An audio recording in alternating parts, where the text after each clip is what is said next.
Well, I'm back with yet another great roller coaster video. And a few months ago I've made a video about the darkest roller coasters, but that was only in terms of the roller coaster track, you know, the color black and so on. But most of the people who actually watched the video thought this was the darkest themed roller coasters, but no. So now I've decided to change that. Today I'm gonna be talking about the best horror themed roller coasters around the world. And I've collected a total of 10 different roller coasters we need to talk about, and there might be some surprising picks on this list. And well, there's one country that really dominates this roller coaster list. And please do not think about this list as a roller coaster countdown, because it really isn't. And be sure to hit that subscribe button for more roller coaster videos on the channel. So now let's get into it. Well, the first roller coaster we need to talk about when it comes to horror themed roller coasters is of course Saw the ride located at Thorpe Park. And well, what really makes this roller coaster great, let me tell you. In terms of pure roller coaster experience, this ride is pretty debatable because it can be very rough sometimes. But the queue line for Saw the ride is just awesome and pretty scary. The outdoor section of this queue line is just filled with barbed wire and dolls that are decapitated. But when you suddenly enter the huge indoor ride complex, the theming gets even scarier. When you enter the queue line, you have a loud sound that just scares everybody. And well, the station also looks great because it's very dark and you have some dolls here and there. In terms of ride experience, the first thing you meet is that scary looking doll from the Saw films. This pitch black indoor section features a very sharp drop, and then you have this hang time fill inversion going over the dead body. And then the ride has this iconic drop where you dive under these blades, and that just looks epic. The rest of the ride elements are pretty polarizing because they hit, they are strong, it's filled with airtime, but this roller coaster is very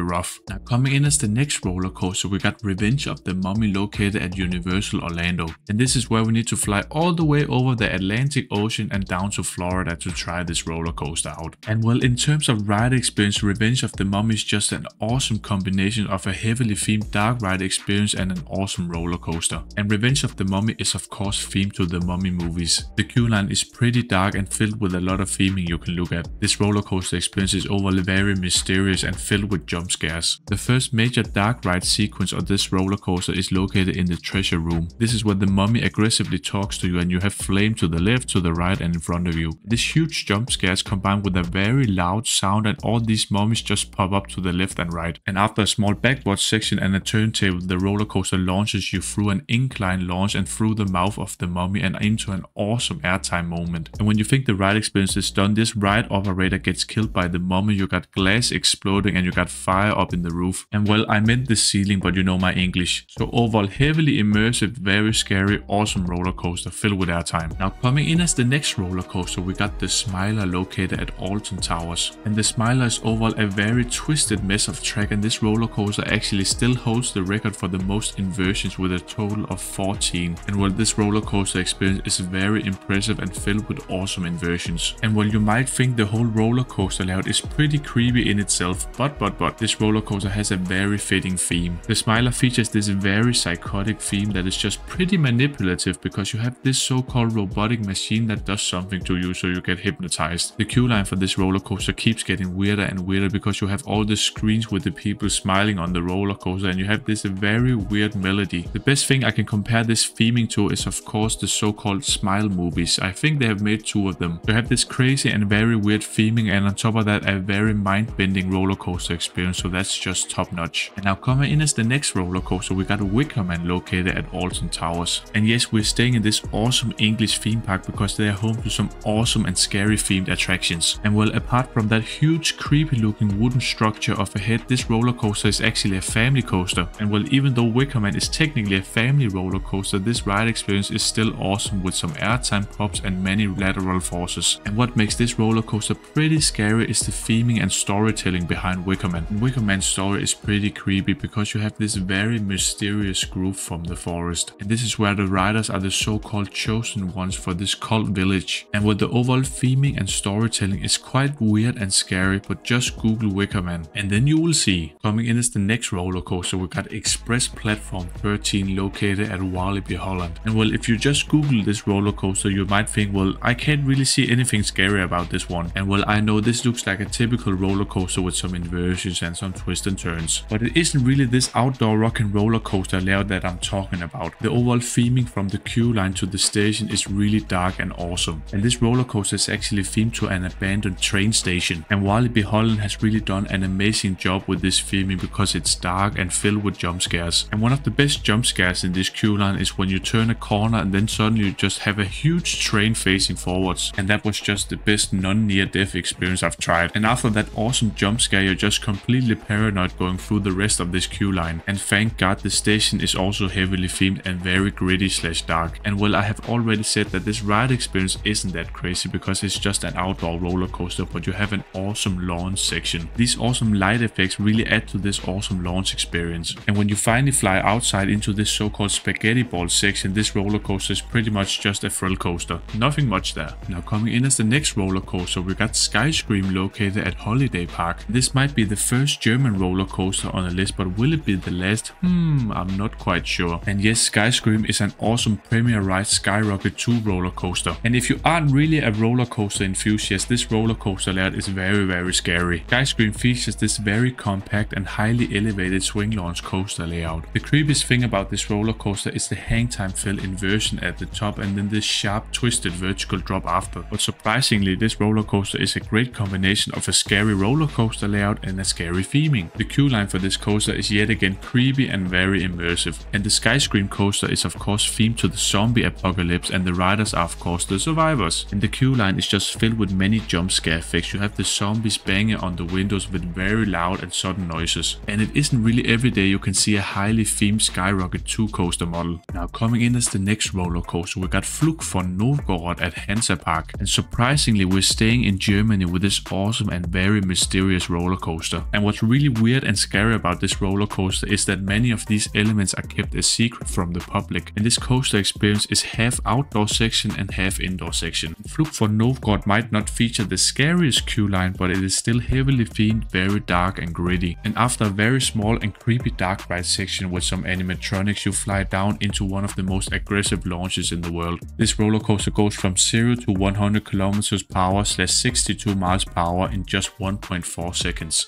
And after an awesome outdoor section on this coaster, you might think you're done when you hit the trim brakes, but no. Suddenly the riders go up into a vertical lift and down a beyond vertical drop. And I'm not sure about what the roller coaster does in this pitch black ride area, but I think you go through a wave turn and also an overbank. Now coming in as the next roller coaster, we got Svurdeskærnen located at Hansa Park. And now surprise, who would have thought I would have made this scary themed coaster video without mentioning Svurdeskærnen? Svurdeskærnen stands in the same park as Flug von Novgorod, but this one is just bigger, better and more scary. And while this coaster features everything from a creepy ride experience to a heavily themed and immersive queue line. And now spoilers ahead, I'm now gonna mention what happens inside this 200 feet plus huge tower. Shortly described, this coaster features a 200 feet plus tall vertical lift hill. And when you hit the top, the roller coaster flies downwards again into an awesome drop tower element. And once you reach the top yet again, the roller coaster goes down into a twisted vertical first drop. The overall ride experience is crazy on Svurdeskærnen, and this coaster experience is just filled with airtime, speed, whip and everything you need on a coaster. And then on top of that, the queue line is heavily themed and filled with awesome pre-show effects. And while the overall story for this roller coaster is also pretty creepy. And shortly described, you have this creepy looking tower / castle. And this so-called Kærnen guy is of course a ghost who doesn't really want you to visit this castle. And yes, spoiler alert, he's also the guy that does something to the roller coaster train in this tower. And now coming in as the next roller coaster, we got 13 located at Alton Towers. And well, with no surprise, we're yet again back at Alton Towers because this theme park in the UK is just known for creating these very scary themed roller coasters. And this is where the so-called 13 coaster is no exception. And yes, this roller coaster is technically a family roller coaster going through the forest, but this one features an awesome special track element. And when the coaster yet again goes inside, you might think the roller coaster experience is done, but this is where the riders experience the first vertical drop on the roller coaster. And that awesome and surprising freefall drop might be the best thing about this coaster. And well, just like every other roller coaster at Alton Towers, you have a pretty creepy theming. And this is where 13 is supposed to showcase an abandoned and pretty mysterious forest. And when the coaster suddenly dispatches, you can hear a girl's voice whispering, "If you go down the woods today, you'd better not go, alone." And well, if you ask me, that is pretty creepy. And now as an honorable mention, I have one last coaster, and that is Mystery Mine located at Dollywood. And well, with no surprise, Mystery Mine is a pretty mysterious roller coaster that features an outdoor and also an indoor section. And even though the theming on Mystery Mine isn't really as creepy as Saw the Ride, this roller coaster is quite similar to that one. This coaster is just filled with sharp drops and tight turn in pitch black darkness. And after a twisted beyond vertical drop, the roller coaster flies outside into this, I don't know what to call it, double inverting barrel roll that goes upwards. Now we've finally gone through my 10 roller coaster picks with the scariest theming, and you can really see that the European countries tend to make a darker themed roller coaster compared to the Americans. And I also think that makes sense because many countries over in Europe tend to think that roller coasters are very scary, so we don't really have the biggest ones over here. And now please consider subscribing to the channel for more videos like these. So now at the end of the day, I'm always gonna say bye bye.